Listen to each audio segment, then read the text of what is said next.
नमस्ते दोस्तों, आज का डेट है 12 सितंबर 2023 और अभी हम डिस्कस करेंगे द हिंदू के कुछ इंपॉर्टेंट आर्टिकल्स हिंदी में। सबसे पहले देख लेते हैं कि आज द हिंदू में कौन कौन से इंपॉर्टेंट आर्टिकल्स हैं।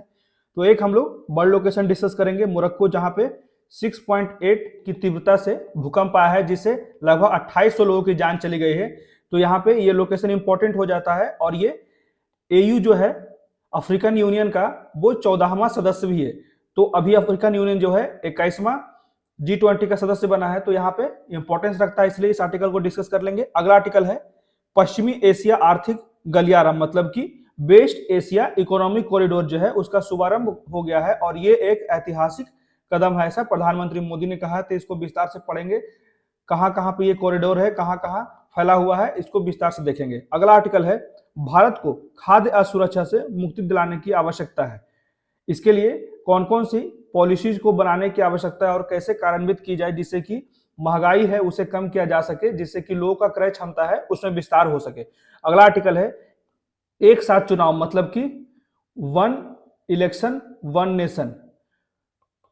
एक साथ चुनाव जो कराया जाएगा उसको संघवाद के खिलाफ क्यों माना जा रहा है, फेडरलिज्म के खिलाफ क्यों माना जा रहा है, तो इसको विस्तार से देखेंगे कि क्या क्या कमियां हैं। जैसे 82 और 172 जो आर्टिकल है इसमें परिवर्तन करना पड़ेगा, जिसमें संसद और विधानसभा दोनों के जो समय होते हैं उसमें परिवर्तन किया जाएगा। और भी बहुत सी समस्याएं हैं, जैसे बहुत से राज्य का हाल के समय में विधानसभा का चुनाव हुआ है, तो अचानक से जो विधानसभा 5 साल का टेन्योर होता है उसको अचानक से डिसॉल्व नहीं किया जा सकता है, और एक साथ चुनाव कैसे किया जा सकता है, ऐसी समस्याएं बहुत सारी है जिसको हम लोग डिस्कस करेंगे। अगला आर्टिकल है ग्रेशम का नियम। इसमें मुख्यतः कहा जा रहा है कि ग्रेशम का जो नियम है, जब सरकारें मुद्रा विनिमय दर तय करती है तो क्या होता है। तो सबसे मेन चीज है कि हम लोग सिंपली इसको पढ़ेंगे कि ग्रेशम्स का जो लॉ है वो है क्या। तो इसको विस्तार से देख लेते हैं। सबसे पहले देख लेते हैं बर्ड लोकेशन, मोरक्को। इससे पहले प्लीज मेरे वीडियो को लाइक कर दें, अगर चैनल पे नए हैं तो सब्सक्राइब कर दें और मेरे वीडियो को ज्यादा ज्यादा शेयर करें, जिससे कि मुझे भी मोटिवेशन मिले। तो शुरुआत कर देते हैं। मोरक्को में अभी हाल में भूकंप आया, इसी के लिए न्यूज में था, जहां लगभग 2800 लोगों की मौत हो गई है। यहाँ पे शुक्रवार देर रात एटलस पर्वत पर आए 6.8 तीव्रता के भूकंप के बाद स्पेन, यूनाइटेड किंगडम और कतर की बचाव टीमें मोरक्को के बचाव प्रयासों में शामिल हुए। तो यहाँ पे ये भी याद रखिएगा कि स्पेन, यूके की टीम और कतर से बहुत सारे सैन्य व्यवस्था यहाँ पे मदद करने के लिए आए, जिससे कि मोरक्को की स्थिति को नियंत्रित किया जा सके। एक मुख्य बात और है कि मोरक्को की जो राजधानी है वो राबत है, याद रखिएगा। अब इसका लोकेशन हम लोग मैप में देख लेते हैं। ये देखिए, ये वेस्टर्न पार्ट ऑफ अफ्रीका में है, याद रखिएगा। यहाँ पे ये मोरक्को है, ये रावत इसकी राजधानी है।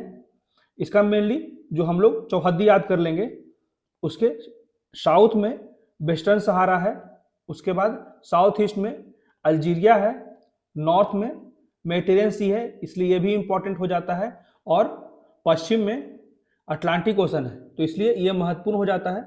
आगे ऊपर में मेडिटेरियन सी है, इधर अटलांटिक सी है। तो ये लोकेशन याद रखिएगा, क्योंकि अफ्रीकन जो मैप है ना वो बहुत इंपॉर्टेंट है यूपीएससी के पॉइंट ऑफ व्यू से। आप रेगुलर 5 साल का क्वेश्चन देखिएगा तो उसमें ज्यादातर जो झुकाव रहा है एग्जामिनर का वो अफ्रीकन से ही रहा है, अफ्रीका के लोकेशन से ही रहा है। वो ज्यादातर लोकेशन संबंधित सवाल जो पूछ रहे हैं वो अफ्रीका से ही पूछ रहे हैं, आजकल ये ट्रेंड में है। इसी के लिए मैं प्रयास करता हूं कि ज्यादा से ज्यादा अफ्रीकन रीजन को डिस्कस कर दूं। जितने भी कोस्टल एरिया है ऐसे भी बहुत ही महत्वपूर्ण होते हैं। तो ये अटलांटिक कोस्ट पे है। इसको एक और फिगर में हम लोग देख सकते हैं, जैसे ये मोरक्को है, ठीक है, यहाँ पे सहारा है, अल्जीरिया है, ये सारी चीजें हम लोग अभी देख चुके हैं। इसी तरह डेली अगर हम देखते रहते हैं कुछ एक मैप ना, जिससे कि हमें मैप्स याद रहेंगे और एग्जाम में करने में आसानी होगी कोई भी सवाल को। तो एक चीज और यहाँ पे ध्यान देने का है, जो स्ट्रेट ऑफ जिब्राल्टर है इसी के द्वारा अफ्रीका और यूरोप जोड़े जाते हैं, ठीक है, ये देख सकते हैं यहाँ पे। अब देख लेते हैं विस्तार से। तो फर्स्ट आर्टिकल है हमारा, इसमें कहा जाता है कि पश्चिमी एशिया आर्थिक गलियारे का जो शुभारंभ हुआ है वो एक ऐतिहासिक कदम है, ऐसा प्रधानमंत्री नरेंद्र मोदी के द्वारा कहा गया। इसमें कहा जाता है कि भारत मध्य पूर्व यूरोप आर्थिक गलियारे के शुभारंभ के 2 दिन बाद, 2 दिन हो चुके हैं इसके शुभारंभ के, तो इसके लिए कहते हैं प्रधानमंत्री नरेंद्र मोदी ने सोमवार को सऊदी अरब को भारत के सबसे महत्वपूर्ण रणनीतिक भागीदारियों में से एक बताया। यहाँ पे इसलिए बताया गया है कि Saudi Arabia as one of the most important strategic partner of India. दोनों पक्षों के बीच आदान प्रदान सऊदी अरब के crown prince Mohammed bin Salman की राजकीय यात्रा के दौरान हुआ, जब वे वेस्ट कोस्ट रिफाइनरी परियोजना को तेजी से पूरा करने के लिए एक संयुक्त टास्क फोर्स स्थापित करने पर सहमत हुए। यहाँ पे इस चीज के लिए भी सहमत हो गए, जो वेस्ट कोस्ट है ना, वेस्ट कोस्ट रिफाइनरी प्रोजेक्ट, इसके लिए भी सहमत हो गए। उसके बाद दुनिया के दो सबसे तेजी से बढ़ते हुए अर्थव्यवस्था वाले देश में हमारी साझेदारी पूरे क्षेत्र की स्थिरता, स्टेबिलिटी को भी डिस्कस करेगा। यहाँ पे स्टेबिलिटी को भी, दोनों देशों को भी सुनिश्चित कर देगा। उसके बाद कल हमने भारत, पश्चिम एशिया और यूरोप को आर्थिक गलियारे के माध्यम से जोड़ने का ऐतिहासिक कदम उठाया। दोनों देशों को जोड़ने के अलावा गलियारा जो है वो आर्थिक विकास, यहाँ पे कहा जा रहा है इकोनॉमिक ग्रोथ, एनर्जी सेक्टर, उसके बाद डिजिटलाइजेशन। तो ये तीनों क्षेत्र जो है बहुत ही महत्वपूर्ण है, इकोनॉमिक, एनर्जी और डिजिटलाइजेशन। श्री मोदी ने कहा कि निवासी जो वहां बहुत बड़ी संख्या में हमारे देश के निवासी एनआरआई जाते हैं कार्य करने के लिए, ठीक है, तो वहां से बहुत बड़ी संख्या में हमारे पास रेमिटेंस आते हैं। तो इसके लिए भी ध्यान रखना है कि हमारे जो प्रवासी वहां जाते हैं उनके कल्याण को सुनिश्चित करने के लिए सऊदी अरब के प्रिंस की पहल के लिए भारत ने आभार भी व्यक्त किया कि वहां जो भारतीय प्रवासी होते हैं उनके कल्याण के लिए भी बहुत से कार्य किए जा रहे हैं प्रिंस के द्वारा अरब में। तो इसके लिए भी भारतीय प्रधानमंत्री ने उनका आभार व्यक्त किया। यहाँ पे आगे कहते हैं कि इस दौरे का जो सिग्निफिकेंट विजिट था, क्या महत्व है, तो श्री मोदी और प्रिंस बिन सलमान ने सऊदी अरब रणनीतिक साझेदारी परिषद, मतलब कि सऊदी अरब स्ट्रेटेजिक पार्टनरशिप काउंसिल, एसपीसी इसको कहते हैं, तो इसमें मेनली यही कहा जाता है। आप इसको फिगर में भी देख सकते हैं, ये देखिए यही है वेस्ट एशिया कॉरिडोर, ठीक है, याद रखिएगा। यहां देखिए ये इंडिया है, यहां से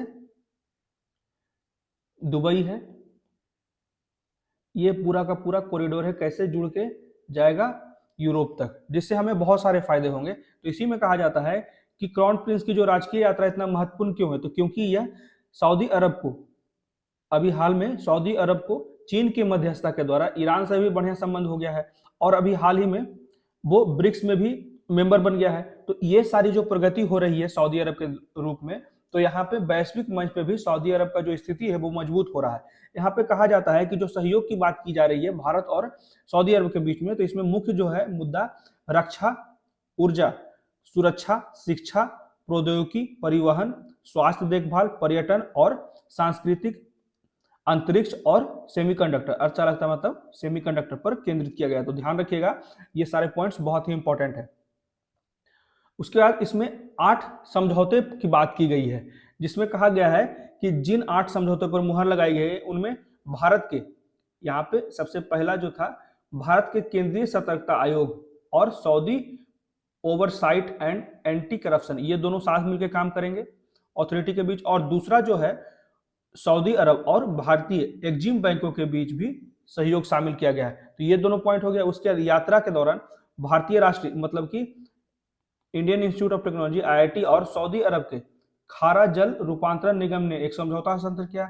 उसके बाद श्री मोदी ने हैदराबाद हाउस में बैठक के बाद प्रिंस बिन सलमान ने, यहाँ पे तो ये तो औपचारिकता थी कि भारत के जो राष्ट्रपति थे उन्हें भोज के लिए भी बुलाया था, रात्रि भोज में भी शामिल भी हुए थे। तो यात्रा के अंत में जारी एक संयुक्त बयान में उल्लेख किया कि सऊदी पक्ष ने भारत को आश्वासन दिया है कि कच्चे तेल की आपूर्ति का विश्वसनीय भागीदार और निर्यातक होगा, ऐसा सऊदी अरब के प्रिंस ने कहा है। तो ये हमारे लिए बहुत बड़ी बात है, क्योंकि हमें ऊर्जा की आवश्यकता बहुत ज्यादा है और तेल के लिए एक जो सऊदी अरब है बहुत बड़ा आपूर्ति करता है देश के लिए, भारत के लिए।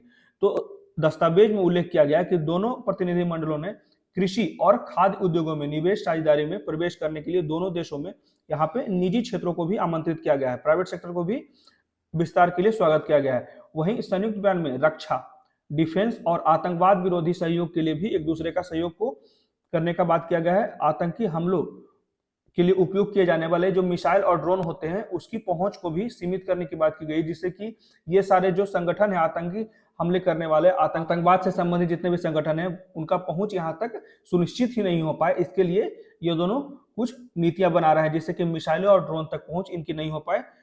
और उसके बाद सऊदी अरब में चल रहे सुधारों का संकेत देते हुए संयुक्त बयान में उल्लेख किया गया कि दोनों पक्ष ने द्वितीय संबंधों के पर्यटन खंड, यहाँ पे पर्यटन खंड की बात की गई है। अभी भी देखते हैं कि बहुत ज्यादा प्रचार आता है यूएई आइए, यूएई आइए, दुबई आइए, तो ये सारे जो पर्यटन, जिस तरह से भारत में उनका पर्यटन हो रहा है, उसका जैसे सऊदी अरब में जाएंगे तो भारत के भी बहुत से क्षेत्रों का वहां पे प्रमोशन किया जाता है पर्यटन के लिए।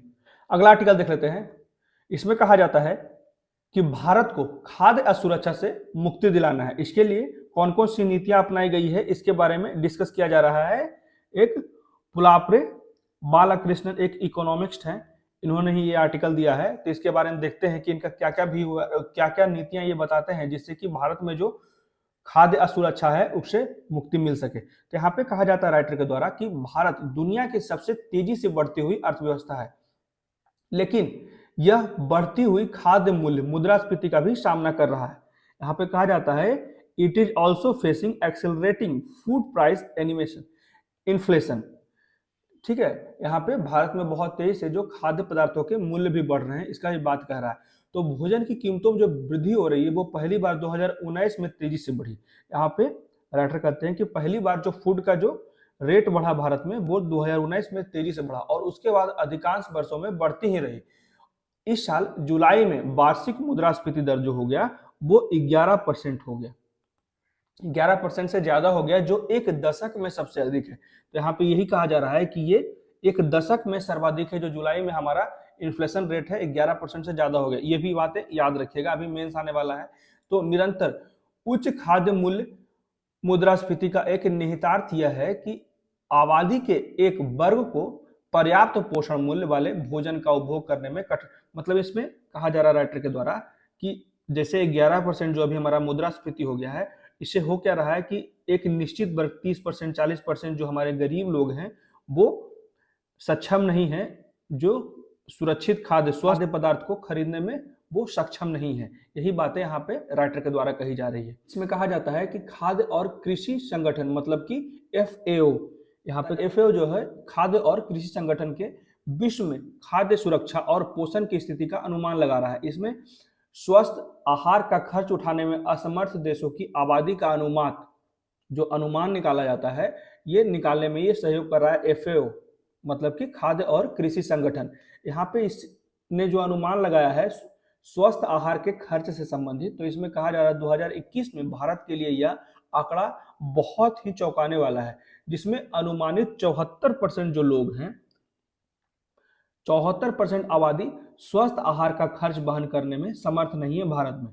तो 1400 बिलियन, जिससे भारत में मान लीजिए 140 करोड़ है, तो इसको कहा जा सकता है 1400 मिलियन जो आबादी है हमारे पास, इसमें 74% लोग अभी भी स्वस्थ आहार खरीदने में सक्षम नहीं है और अपनी भोजन संबंधी आवश्यकताओं को पूरा करने के लिए परिवारों की घटती क्षमता भारत के लिए किए गए अध्ययनों को भी स्पष्ट करता है।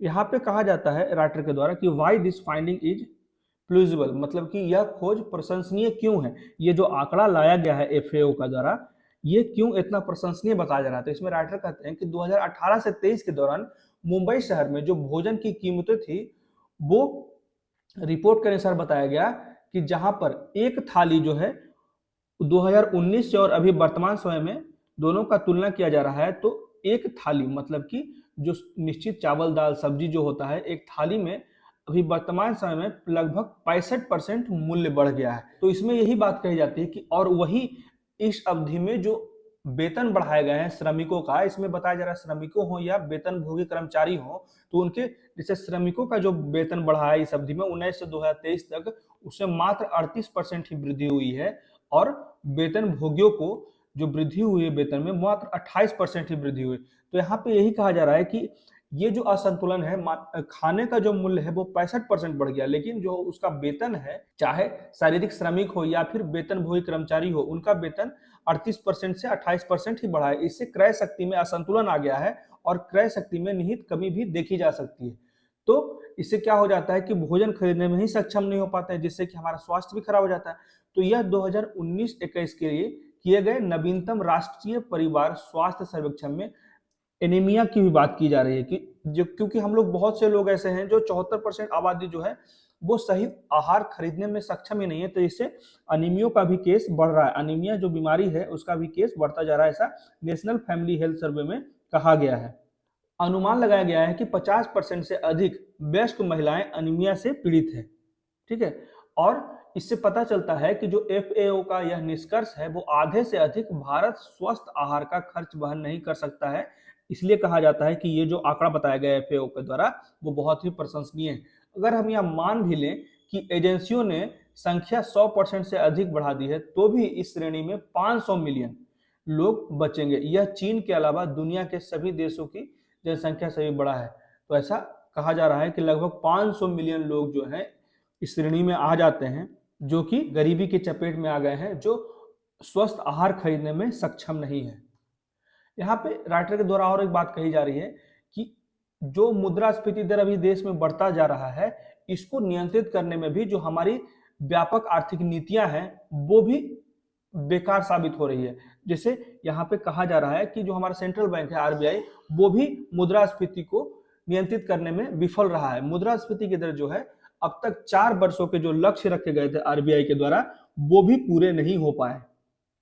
कोई भी लक्ष्य जो पूरा नहीं हो पाए, जो इन्फ्लेशन जो हमारा कम करने का है आरबीआई के द्वारा, वो कम नहीं हो पा रहा है। तो मुद्रास्फीति दर बढ़ने पर उत्पादन में संकुचन, जैसे महंगाई बढ़ेगी तो लोग का क्रय शक्ति घट जाएगा, वो खरीद ही नहीं पाएंगे। किसी भी सामान का अगर दाम बढ़ जाएगा तो उसको खरीद नहीं पाएंगे। इससे भ्रामक रूप से मुद्रास्फीति लक्ष्यीकरण कहा जाता है। यहाँ पे इसको कहा जाता है इन्फ्लेशन टारगेटिंग।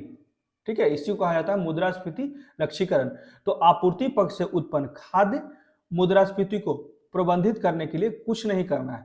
केंद्रीय बैंक इस समस्या का समाधान करने में पूर्णतः असमर्थ रहा है। आरबीआई जो है वो पूर्णतः असमर्थ रहा है। तो यह बात किसी भी समय सीमा में बताई जानी चाहिए, यह सुनिश्चित करने के लिए कि आपूर्ति पक्ष में हस्तक्षेप करना आवश्यक है।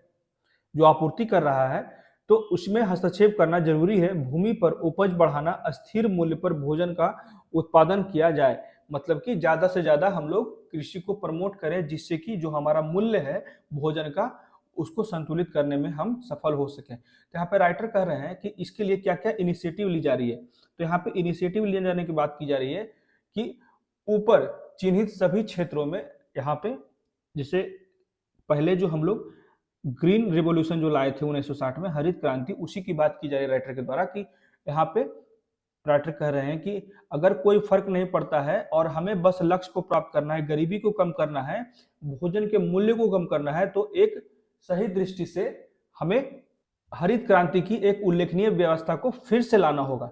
यहाँ पे कहा यही जा रहा है। निजी उद्यम पर भरोसा करके तत्कालीन प्रधानमंत्री इंदिरा गांधी ने किसी भी नुकसान की परवाह किए बिना, जिस समय 1960 में जब लाया गया था पहली बार हरित क्रांति, उसी की बात की जा रही है कि उस समय निजी उद्यमों पर भरोसा किया गया था।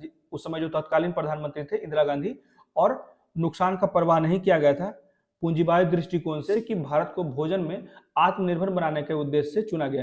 तो उनकी जो समाजवादी छवि के लिए यह हरित क्रांति ही थी जिसने भारत में गरीबी पर पहली चोट की। इसलिए इस रणनीति से गरीबों को लाभ हुआ। इसी तरह अब यह सुनिश्चित करने के लिए समय आ गया है, मतलब वर्तमान समय में भी, कि हम लोग इसके लिए फिर से एक हरित क्रांति को ला सकते हैं जिसमें भारतीयों को स्वस्थ आहार तक अस्थायी पहुंच सुनिश्चित हो और पारिस्थितिकी सुरक्षा के अनुरूप कोई भी दृष्टिकोण मेष से बाहर नहीं जा पाए। मतलब कि जितना हमारा भोजन का मूल्य आवश्यक है जिससे सभी लोग स्वस्थ भोजन खरीद कर सके, इसको सुनिश्चित करना होगा सरकार को।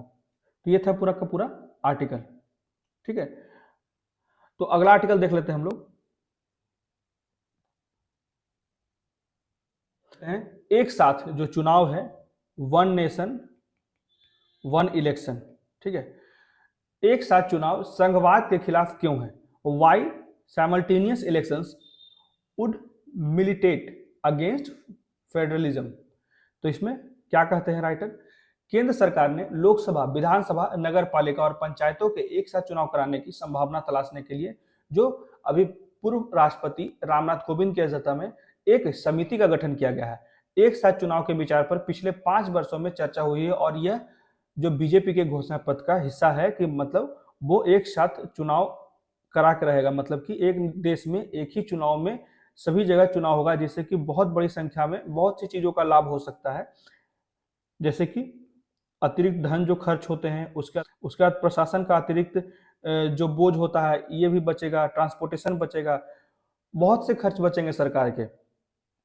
परंतु यहाँ पे बहुत सी समस्याएं भी है एक साथ चुनाव कराने में। तो यहाँ पे कहा जा रहा है कि अगला जो लोकसभा का चुनाव है वो निर्धारित किया गया है 16 जून 2024 तक रिजल्ट आ जाना चाहिए। ठीक है, अगला जो लोकसभा चुनाव है वो 16 जून 2024 से पहले होना है।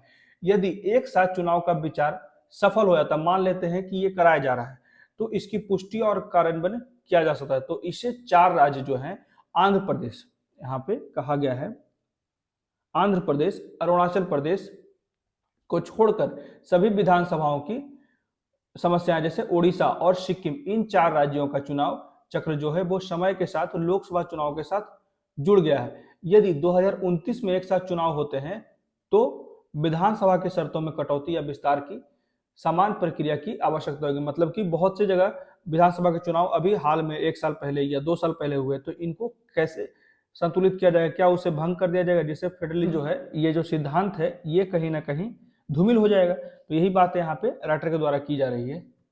यहाँ पे 2 चार्ट देके यहाँ पे समझाया गया है, 2 टेबल हैं, टेबल 1, टेबल 2। इसमें टेबल 1 में दिखाती है कि प्रत्येक राज्य की विधानसभाओं का जो कार्यकाल है कब समाप्त होगा। देख सकते हैं कि जैसे कर्नाटका है, इसका जो कार्यकाल है वो 28 में समाप्त होगा। मेघालय है, इसका कार्यकाल 28 में समाप्त होगा। तो ये सारे जो है, इधर जो है महाराष्ट्र, आंध्र, अरुणाचल, यही सारे 4 राज्य बोला गया कि ये तो सही है कि लोकसभा के साथ ही चुनाव हो जाएगा, उसका टेन्योर भी खत्म हो रहा है। लेकिन और भी जो यहाँ पे स्टेट्स हैं, इसके जो कार्यकाल हैं वो किसी के 28 में, 27 में, 26 में, 25 में समाप्त हो रहे हैं। तो इसको कैसे आप एकजुट करेंगे? तो यही बातें यहाँ पे की जा रही है। लगभग 17 राज्य हैं ऐसे जिनकी जो कार्यकाल है वो अभी बहुत समय तक बची हुई है। तो सरकार ने लागत बचत अभ्यास के रूप में एक साथ चुनाव कराने की आवश्यकता जताई है। तो यहाँ पे कहा जा रहा है कि 2018 में विधि आयोग की एक रिपोर्ट में कहा गया कि किसी भी राज्य में लोकसभा और विधानसभा चुनाव का खर्च लगभग समान होता है।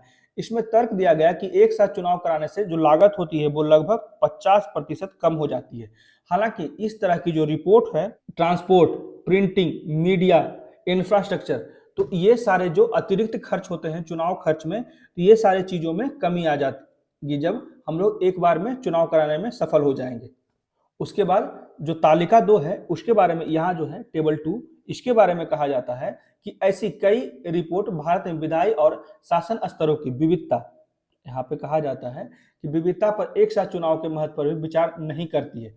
तो जैसे प्रत्येक राज्य के लिए लोकसभा सीटें, विधानसभा प्रतिनिधियों और शहरी स्थानीय वार्डों और निर्वाचित पंचायत प्रतिनिधियों की जो संख्या है यहाँ पे अलग अलग है। यहाँ पे यही बातें की जा रही है कि जैसे ऐसे बहुत सी जगह है, जैसे लोकसभा रिप्रेजेंटेटिव हो गया, अर्बन वार्ड्स हो गया, पंचायत रिप्रेजेंटेटिव हो गया, तो इसके अलग अलग संख्या है। तो ये जो है कुल मिलाकर कहा जा सकता है कि भारत 543 लोकसभा प्रतिनिधियों, 4100 से अधिक विधानसभा विधायकों, 89,194 शहरी वार्डों के प्रतिनिधियों का चुनाव करता है और लगभग 31.89 लाख निर्वाचित पंचायत प्रतिनिधि पंचायत प्रणाली के 3 स्तरों जैसे कि ग्राम पंचायत, पंचायत संघ और जिला पंचायत में फैले हुए। तो इतने लोग इन्वॉल्व हैं जो निर्वाचित होते, जो चुने जाते हैं, जो चुनाव लड़ते हैं, तो उनकी बात ही अलग है। एक सीट के लिए 25-25, 30 लोग खड़े होते हैं।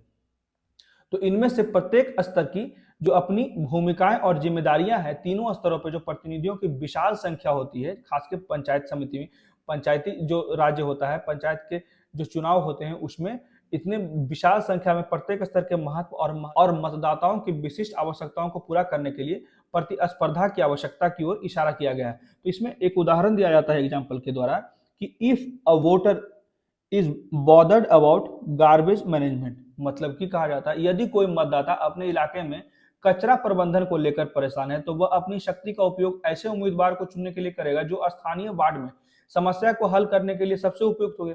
दूसरी ओर सांसद और विधायक बड़े निर्वाचन क्षेत्रों के प्रतिनिधि होते हैं और क्रमशः केंद्र सरकार और राज्य से संबंधित मामलों पर कानून बनाने के लिए चुने जाते हैं। तो अपने कार्यकाल से बहुत पहले विधानसभा की शर्तों को कम करने के अलावा एक साथ चुनाव कराने का मतलब यह भी हो सकता है कि इन तीनों स्तरों से संबंधित विभिन्न मुद्दे जो हैं, जो मतदाताओं से टारगेट किया गया था 5 साल में, कहा गया था, इसमें यही मुख्य बात की जाती है। मान लीजिए मुखिया का जो चुनाव हुआ, जनता ने डायरेक्ट चुना और मुखिया बन गया, परंतु इसने जो 5 साल का वादा किया था, ये सोचे हुए भी, प्लान किए हुए भी, इस पे बात भी चल रही है कि यहाँ रोड बनाना है, नाली बनवाना है, और भी बहुत सी जो मुखिया का एक दायित्व होता है वो उसके कार्य क्षेत्र में है, वो करने के लिए सोचा हुआ, परंतु अचानक से उसका 2 साल हुआ टेन्योर और उसे खत्म कर दिया गया। तो इससे क्या होगा कि जनता का जो उम्मीद है जिससे उसने उसे वोट दिया था, वो कहीं ना कहीं धूमिल हो रहा है, वो पूरा नहीं हो रहा है जो जनता का हित है। तो यही बात यहाँ पे राइटर के द्वारा कहा जा रहा है कि जो एक साथ चुनाव कराने का मतलब यही है कि तीनों स्तर में संबंधित विभिन्न मुद्दों को मतदाता के लिए सिर्फ एक जनादेश के तहत समाहित किया जा सकता है। यह संघवाद और त्रिस्तरीय शासन की संरचना के विरुद्ध है। यही बातें यहाँ पे राइटर कहते हैं कि ये संघवाद और त्रिस्तरीय जो शासन है, हमारा पंचायत सिस्टम लाया गया है, इसके बिल्कुल विरुद्ध है। यहाँ देखिए, this would militate against federalism and the very structure of 3-tier governance. यहाँ पे समिति को एक साथ चुनाव की परिकल्पना करने से पहले भारतीय लोकतंत्र के संघीय पहलुओं पर गहन नजर डालना चाहिए। यहाँ पे राइटर एक सलाह दे रहे हैं सरकार को कि जो संघीय पहलू हैं उस पर एक गहनता से नजर डालना चाहिए। जैसे मैंने अभी बता दिया था ना कि 83 और 172 का आर्टिकल तो तुरंत अमेंड हो जाएगा, तो उसी तरह बहुत सी चीजों में अभी संशोधन करना पड़ेगा, परिवर्तन करना पड़ेगा। तो क्या उन जो कानून है उसका मूल भावना में कोई समस्या तो नहीं उत्पन्न हो जा रहा है? इसे विचार से अध्ययन करने की आवश्यकता है, उसके बाद ही इसे जमीनी स्तर पे लाया जाए, जिससे कि किसी के हित का कोई भी समस्या न हो। अगला आर्टिकल देख लेते हैं। इसमें कहा गया है मुख्यतः से कि ग्रेशम्स लॉ क्या होता है। मैं मेनली इस आर्टिकल को इसलिए ही चुना हूं कि ग्रेशम्स लॉ सिंपली ही पूछा जा सकता है, यूपीएससी हो या स्टेट पीसीएस हो, इसमें मेनली पूछा जा सकता है कि ग्रेशम्स लॉ होता क्या है, बस और कुछ नहीं।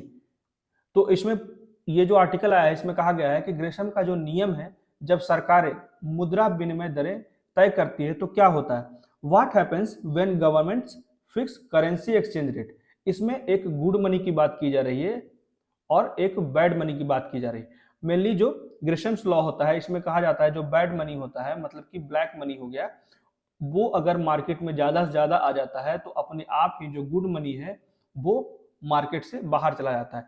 तो इसमें यही राइटर कहते हैं, ग्रेशम्स का नियम कहलाता है कि जो खराब पैसा है वो अच्छे पैसे को बाहर कर देती है। ये लाइन याद रखिएगा। उदाहरण के लिए यदि प्रचलन में कमोडिटी मनी के दो रूप हैं जिन्हें कानून द्वारा सामान्य अंकित मूल्य के रूप में स्वीकार किया गया है, तो अधिक मूल्यवान वस्तु, जो अधिक मूल्यवान जो गुड मनी है, वो धीरे धीरे प्रचलन से गायब हो जाएगा। कानून मानता है कि खराब पैसा प्रचलन में मौजूद जो अच्छे पैसों को बाहर कर देता है, तो खराब मुद्रा वह मुद्रा है जिसका मूल्य उसके अंकित मूल्य के बराबर या उससे कम होता है, याद रखिएगा। और इसी बीच जो अच्छा मुद्रा होता है वह मुद्रा जिसके बारे में माना जाता है कि उसका मूल्य उसके अंकित मूल्य से अधिक होता है या उसके मूल्य से बराबर होता है। तो तार्किक रूप से कहा जाता है कि उपभोक्ता अच्छे पैसे के बजाय खराब पैसे का उपयोग करना पसंद करें, क्योंकि अच्छे पैसे में उसके अंकित मूल्य से अधिक मूल्य होने की क्षमता होती है। तो यहाँ पे इसी बात को मुख्यतः यहाँ पे दर्शाया गया है ग्रेशम के नियम में। इसे याद रखिएगा, ये पीटी के लिए बहुत ही इंपॉर्टेंट है, मेंस में तो नहीं आएगा। तो good money is a currency that is believed to have greater value और more potential for greater value than its face value. तो logically consumer will choose to use bad money over good money because good money has the potential to be worth more than its face value. ठीक है, तो ये थे आज के कुछ important article जो द हिंदू में थे। कैसे लगे प्लीज मुझे कमेंट करके बताएं। मेरे वीडियो को लाइक कर दें, मेरे चैनल को सब्सक्राइब कर दें और ज़्यादा से ज़्यादा मेरे वीडियो को शेयर करें जिससे मेरा थोड़ा सपोर्ट हो जाए। ठीक है, तो थैंक यू।